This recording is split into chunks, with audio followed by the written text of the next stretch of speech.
Hey guys, so this is a vending machine in Japan. So all over Japan there are lots of these stuff, and now I'm gonna find out how this works. So I want the Fanta. It's 130 yen. I have 130 yen here. So this is a 100 yen coin, and I have three 10 yens here.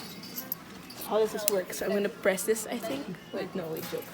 So I have to put the money inside first.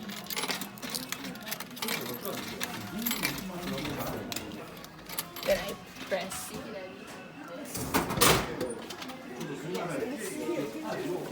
I got it. So yep, that's how it works. I just have to open it. Oh, it's so hard to open. I really want to open it.